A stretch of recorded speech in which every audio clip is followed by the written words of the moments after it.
सिर्फ सच्ची और एक्सक्लूसिव खबरों के लिए सब्सक्राइब करें अपना चैनल न्यूज़ फैक्टर इंडिया और हाँ, बेल आइकन दबाना कतई न भूलें ताकि हर खबर सबसे पहले आप तक पहुंचे। आपको आना है तो मुझे लगा कि मैं पूरे प्रदेश में, पूरे देश में कहीं जाऊं न जाऊं, पूरे देश में कहीं जाऊं न जाऊं, लेकिन सुल्तानपुर क्योंकि मेरे पड़ोस का जिला है, सुल्तानपुर बिल्कुल मेरे पड़ोस का जिला है और उस जिले का हक बनता है कि मैं उस जिले तक जाऊं, अपने लोगों से मुलाकात करूं और उनसे बात करूं। मेरे भाई, अगर आपको लगता है कि इस लड़ाई में, ये लड़ाई लखनऊ में सरकार बनाने की नहीं है, लखनऊ में सरकार बनाने की नहीं है, गठबंधन आपको बताएगा, समझाएगा कि नहीं आप हमें वोट करो, लेकिन 12 बाजार वालों, जब 12 मई को ईवीएम की कतार में खड़े होना तो एक बात जरूर सोचना कि एक शख्स जो पिछले साल भर पहले तक वरुण गांधी का प्रतिनिधि हुआ करता था, जिसके नारे आप सबके कानों में पिघले हुए शीशे की तरह आज भी जिंदा हैं, वो शख्स जाकर के बहन जी को समझाता है और टिकट लेके आता है, आज वो गठबंधन का प्रत्याशी है और आपके वोटों का हकदार बना हुआ है। मैं आपसे पूछता हूं कि क्या आप बंधुआ मजदूर हैं? किसी गठबंधन के बंधुआ मजदूर हैं आप? आपको लगता है कि दिल्ली की गद्दी पर बैठे हुए नरेंद्र मोदी को मायावती हटा पाएंगी? 3 बार इससे पहले भाजपा की सरकार बनवा चुकी है, अटल जी को राखी बांध चुकी है, लालजी टंडन जी को राखी बांध चुकी है, कब नरेंद्र मोदी और अमित शाह जी को बांधने कोई भरोसा नहीं है और सीबीआई जिस दिन चाहेगी वो बांध भी देगी। जिस दिन नेत्राम जी के घर पे छापा पड़ा, अगली सुबह से उन्होंने कहना शुरू कर दिया कि कांग्रेस से कोई गठबंधन नहीं। आपको लगता है कि अखिलेश जी हटाएंगे? अखिलेश जी के वालिद मोहतरम नेताजी मुलायम सिंह यादव जी का वो भाषण याद है आपको? आखिरी भाषण जो उन्होंने पार्लियामेंट में दिया, आशीर्वाद देते हुए नरेंद्र मोदी जी को कहा कि हम आपको दुआ देते हैं कि आप फिर से जीत के और फिर से प्रधानमंत्री बनो। ये मैं नहीं कह रहा हूं, ये नेताजी मुलायम सिंह यादव जी ने कहा आखिरी भाषण में अभी महीने भर पहले। इस मुल्क में नरेंद्र मोदी के खिलाफ अगर सच्ची लड़ाई किसी ने पिछले 5 साल में लड़ी है तो उस शख्स का नाम सिर्फ और सिर्फ राहुल गांधी है। तो पूरी जिम्मेदारी से ये बात कह रहा हूं, पूरी जिम्मेदारी से ये बात कह रहा हूं कि राहुल गांधी ने चौकीदार को चोर साबित करके रख दिया। ये दिलेरी का काम था, ये बहादुरी का काम था। ऐसे में जब राहुल गांधी को प्रधानमंत्री बनाने का मौका है तो फिर अगर आप ये सोचें कि नहीं गठबंधन से कोई आया है, यहां से कोई आया है, वहां से कोई आया है, तो सुल्तानपुर वालों ये मुगालता अपने जहन से निकाल दीजिए। जब लड़ाई बड़ी हो तो छोटी छोटी चीजें कुर्बान करनी पड़ती है, मकसद बड़ा हो तो कुर्बानी देनी पड़ती है।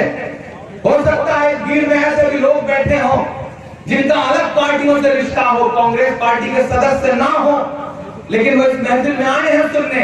हो सकता है वो हमारी विचारधारा से उतने इत्तेफाक न रखते रहे हों, लेकिन आज आए हैं तो आपकी जिम्मेदारियां बहुत बड़ी हैं।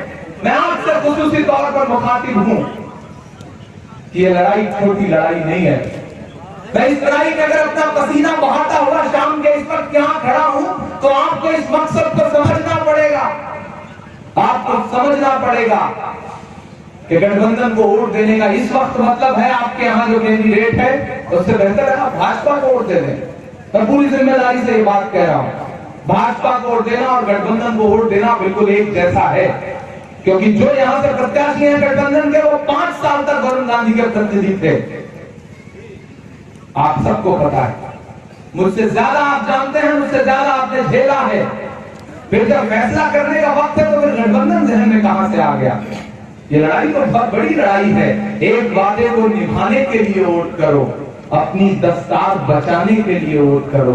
अब तलक सबको जिताने के लिए वोट किया, अब की कातिल को हराने के लिए वोट किया। मेरी नई नस्लों, आपको खासतौर से इस मकसद को समझना पड़ेगा, आपको खासतौर से इस मकसद को समझना पड़ेगा। मेरे बुजुर्गों ने तो अपनी जिंदगी लगभग जी ली है। ये जो नई नस्लें हैं इन्हें बड़े बुजुर्गों से दुआएं लेते हुए आने वाली जिंदगी जीनी है। आपको ये बात समझनी पड़ेगी। महान बादशाह सिकंदर ने यूनान फतेह किया, यूनान फतेह करने के बाद शाम को जीत का जश्न मनाने के लिए शहर की सड़कों पर निकला तो उसने देखा कि पूरा शहर जश्न मना रहा है, लेकिन एक फकीर नींदी आंखों में सो रहा है सड़क के किनारे। सिकंदर को गुस्सा आ गया। सिकंदर अपने घोड़े से उतरा और उस फकीर के पास पहुंचा। उसे सोता हुआ देखकर उसे गुस्सा आया। उसने लात मार कर उस फकीर से कहा, क्यों रे फकीर, मैंने शहर फतेह कर लिया, शहर जश्न मना रहा है और तू बेखुद सो रहा है। सिकंदर ने उन्हीं आंखों से सिकंदर को देखा उस फकीर ने और देख करके कहा कि शहर फतेह करना बादशाह का काम है, लेकिन लात मारना गधे का काम है। क्या पता कि कायनात में इंसानों की इतनी कमी हो गई है तो उसने बादशाह से गधे के हाथ में सौंप दिए। 12 मई को जब सुबह ईवीएम की कतार में लगना तो इस बात को याद रखना कि अगर एक गलती हुई तो बादशाह फिर से ऐसे लोगों के हाथ में जाएगी जो कभी आपको नोटबंदी का लात मारेंगे, कभी जीएसटी का लात मारेंगे, तो कभी मॉब लिंचिंग का तोहफा आपको देंगे। राहुल गांधी जी कह रहे हैं कि हम एक अलग कानून लाएंगे मॉब लिंचिंग के खिलाफ। राहुल गांधी जी कह रहे हैं उन किसानों के लिए एक अलग बजट लाएंगे। राहुल जी कह रहे हैं कि हम 72,000 रुपया हर गरीब के खाते में साल में जाएगा तो जाएगा। ये राहुल गांधी का वादा है, नरेंद्र दामोदर मोदी का वादा नहीं है। राहुल ने कहा कि हम मध्य प्रदेश में किसानों का कर्जा 10 दिन में माफ कर देंगे, तो 10 घंटे में माफ हुआ है। ये राहुल का वादा है, ये नरेंद्र मोदी का वादा नहीं है। मैंने देखी है उन वादों की सच्चाई, मैं जमानत लेता हूं उन वादों की, और मैं गवाह रहा हूं। डॉक्टर संजय सिंह साहब यहाँ बैठे हैं, अमिता जी यहाँ बैठी हैं, मैं गवाह हूं उनकी सोच का, जो सबको साथ लेकर के चलने वाली सोच है। आप अंदाजा लगाइए कि आप वरुण गांधी आपके यहाँ 5 साल सांसद रहे, उसके बाद अभी मेनका जी आई तो उनका जो पहला भाषण वायरल हुआ उसमें यही कहा गया ना कि अखिलेश के लोग हमें वोट नहीं देते, जो धमकी उन्होंने दी है आप उनके निशाने पर हैं। और अगर अखिलेश जी घूम घूम करके पूरे सूबे में कह रहे हैं कि अखिलेश के लोगों बंटना मत, वरना गठबंधन का प्रत्याशी हार जाएगा। मैं यहाँ खड़ा होकर आपसे कहता हूँ कि अखिलेश के लोगों बंटना मत, अगर आप बंट गए तो हिंदुस्तान हार जाएगा। ये लड़ाई हिंदुस्तान को बचाने की है, ये लड़ाई दिल्ली की गद्दी से ऐसे शख्स को हटाने की है जो लोगों की चीखों पर हंसता है, जिसे कोई फर्क नहीं पड़ता कि नजीब की मां चीख रही है कि रोहित वेमुला की मां चीख रही है, कोई फर्क नहीं पड़ता। मैं आपसे गुजारिश करूंगा कि इस लड़ाई में साथ दीजिए हम सबका। मैं भी इस जंग में इसलिए इनके साथ खड़ा हूं, मैं भी इस जंग में इसलिए राहुल जी के साथ खड़ा हूं कि आने वाली नस्लें जब 10 साल बाद, 15 साल बाद, 20 साल बाद मुझसे सवाल करें कि जब हिंदुस्तान को एक तानाशाह बर्बाद कर दे रहा था उस वक्त तुम कहां खड़े थे, तब मेरे कलम का सर न झुके। उन लम्हों में मैं अपने आने वाली नस्लों से कह सकूं कि नहीं, उस वक्त न मैं डरा था, न मैं झुका था, न मैं बिका था। मैं पसीने से लथपथ किसी न किसी शहर में खड़ा होकर के लोगों को बेदार करने की कोशिशें कर रहा था। तो शायद अपनी जिम्मेदारी समझता हुआ आपके बीच खड़ा हूं। 12 बाजार वालों, पेट्राम वालों, आप आजाद में जितने भी हैं, आज से ये लड़ाई डॉक्टर संजय सिंह की नहीं है, किसी इमरान प्रतापगढ़ी की नहीं है, किसी राहुल गांधी की नहीं है। अपने घर को बचाने की लड़ाई आपको खुद लड़नी पड़ेगी। साक्षी महाराज कहते हैं भाषण में कि अगर 2019 में नरेंद्र मोदी फिर प्रधानमंत्री बनते हैं तो इस देश में आने वाले दिनों में चुनाव नहीं होगा। आप उठा के देख लीजिए उनके भाषण।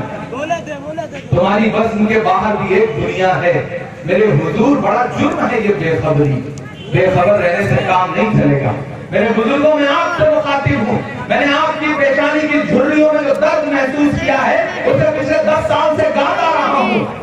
मैंने अपना फर्ज समझ करके आपके आंसुओं को अपनी नज़्मों में जगह दी है। इस बात की परवाह नहीं रही कि सरकार आजाद रहने के लिए जेल में डाल देगी, कोई गोली मेरा सीना छल्ली कर देगी या मैं जिंदा रहूंगा। मैंने कभी इस बात की परवाह नहीं की। अगर नहीं परवाह की तो मेरा हक है आप पर कि मैं आपसे बात करूं, मैं आपसे कहूं कि इस लड़ाई में मेरे साथ खड़े होइए। आप ये तो चाहते हैं कि मुल्क में सुकून रहे, लेकिन जिस दिन सुकून चुनने का दिन आता है उस दिन आप सोचते हैं कि नहीं, अखिलेश जी ने कोई मंत्र दे दिया है, बहन जी ने कोई मंत्र दे दिया है। ये लड़ाई लखनऊ में सरकार बनाने की नहीं है। जब आप डायरेक्ट दिल्ली जा सकते हैं जब राहुल डायरेक्ट आपसे मुखातिब होते हैं तो फिर बीच में लखनऊ कहां से आ जाता है? लखनऊ की तरफ देखना और ताकना बंद करिए। आप तो खुशनसीब लोग हैं। मैं हिंदुस्तान में नहीं बल्कि दुनिया में जहां भी जाता हूं और बताता हूं कि प्रतापगढ़ से हूं, तो लोग कहते हैं अच्छा वो जो अमेठी के पड़ोस में है। अमेठी देख भी तो रही है आपकी तरफ कि आप क्या फैसला ले रहे हैं। चारागाह समझ के वरुण साहब ने 5 साल चला। अब मेनका जी आई हैं, इधर गठबंधन साहब ने भी एक साहब को नहला धुला करके पवित्र करके आपके बीच में भेज दिया है। नहीं, आपको फैसला तो करना पड़ेगा। एक जांचा परखा इंसान जिसने 5 साल आपकी नुमाइंदगी भी करी और उसके बाद राज्यसभा में भी रह करके अगर वो जुड़े रहे तो सुल्तानपुर से जुड़े रहे। ऐसे डॉक्टर साहब फिर आपके बीच में आपके प्रत्याशी हैं। मैं आपके बेटे की तरह हूं। आप मुझसे जुड़े हुए हैं, यहाँ बहुत सारे साथी हैं मुझसे सोशल मीडिया पे जुड़े हुए हैं। मैं आपसे वादा करता हूं कि आप उनको प्यार करते हैं, उन्हें पसंद करते हैं, उन्हें वोट तो देंगे ही, लेकिन मैं भी अपना दामन फैला करके आपके बीच खड़ा हूं और ये जमानत लेते हुए कह रहा हूं कि इस लड़ाई में मेरे साथ खड़े होइए। आने वाले दिनों में आपका कोई काम पड़ेगा तो मैं डॉक्टर संजय सिंह जी के कुर्ते का दामन पकड़ के कहूंगा कि नहीं, पारा बाजार वालों से मैं ये वादा करके आया हूं, ये काम आपको उनका करना पड़ेगा।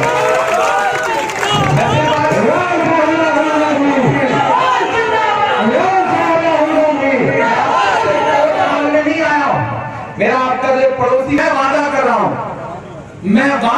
हूं और आपसे भी ये वादा ले रहा हूं कि उसी इलाके में एक बड़ा प्रोग्राम करिएगा। मैं घंटों सुनाऊंगा इन लोगों को, ये मेरा वादा है। लेकिन आज से थोड़ा सा गर्माहट पैदा करिए, पता चले कि आप चुनाव लड़ा रहे हैं। मैंने कहा ना, आज से ये लड़ाई सिर्फ डॉक्टर संजय सिंह की नहीं, इमरान प्रतापगढ़ी की नहीं, रानी अमिता सिंह जी की नहीं, राहुल गांधी की नहीं, बल्कि पारा बाजार और उसके इतराफ के बच्चे बच्चे की है। अगर आपके बीच में कोई आए तो उनसे कह दीजिए कि भाई साहब गर्मी बहुत है, साइकिल को तो पंचर ही होना है इस टाइम पे।